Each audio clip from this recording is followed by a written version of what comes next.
তাকে অনুকম্পা করি আমি। অনুকম্পা মানে তাকে কৃপা করি। তাহলে এখানে দেখো ভালো করে বোঝো, ভগবানের কৃপা পাওয়ার যোগ্যতা কি? তাকে চিন্তন করা, তার সেবায়, তার যে প্রীতিপূর্বক সেবা, সেই সেবায় নিয়োজিত হওয়া। এটাই হচ্ছে কি একটাই পথ, ভগবানের কৃপা প্রাপ্তির একটা মাধ্যম বা পথ। এই পথেই ভগবানের কৃপাটা এসে পৌঁছায় ভক্তের কাছে। কি সেটা আবার বলো? সেটা হচ্ছে ভগবানের চিন্তন, ভগবানের সঙ্গে যুক্ত থাকা, তার সেবায় যুক্ত থাকা এবং প্রীতিপূর্বক তার ভজন করা। এটাই হচ্ছে ভগবানের কৃপা পাওয়ার একমাত্র রাস্তা। সেটা শ্রীমদ্ ভগবদ গীতা অনুসারে।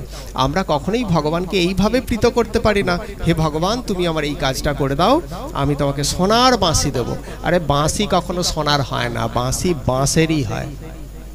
তবুও আমরা কি করি? সোনার বাঁশি দিই। ঠিক যেমন সোনার পাথর বাটি হয় না, সোনার বাটি সোনা দিয়ে তৈরি হলে তাকে সোনার বাটি বলবে, আর পাথর দিয়ে তৈরি হলে সেটাকে পাথরের বাটি বলবে। সোনার পাথরের বাটি হয় না, ঠিক আছে? ঠিক সেরকম সোনার বাঁশি হয় না, রূপর বাঁশি হয় না।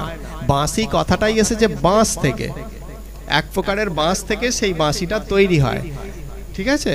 তো সেই বাঁশ দিয়েই তৈরি হয়, সেই জন্য বাঁশি কি হয়? বাঁশেরই হয়। আমরা ভগবানকে এইভাবে প্রীত করতে পারি না যে হে প্রভু, না আমি তোমাকে এইটা আমার মনস্কামনা পূর্ণ করো, আমি তোমাকে সোনার বাঁশি দেবো। মা তুমি আমাকে এইটা করো, আমি তোমাকে সোনার কাত্তান দেব, রূপর কাত্তান দেব। এতে কিন্তু ভগবান প্রীত হন না। কারণ কি? যিনি সমগ্র জগতের মালিক, তাকে তুমি একটা সোনার হার দিয়ে, চেন দিয়ে বা বাঁশি দিয়ে তাকে প্রীত করতে পারো কি? এটা তোমার ধৃষ্টতা ছাড়া আর কিছু নয়, এটা তোমার অজ্ঞানতা এছাড়া কিছু নয়। কিন্তু কেউ কি কোনোদিন এই প্রার্থনা করেছে, প্রভু আমার এই প্রার্থনাটা পূরণ করো, আমার ইচ্ছাটা পূরণ করো, আমি সারাটা জীবন আমার মনটাকে তোমার চরণে দিয়ে দেবো? বলি আমরা? বলি না। অথচ ভগবান এতেই প্রীত হন যখন ভগবান বলছেন না, মচ্চিত্ত মদ্গত প্রাণা, বললেন না একটু আগে, মচ্চিত্ত, অর্থাৎ চিত্তটা আমাকে দিয়ে দাও। পারবে দিতে?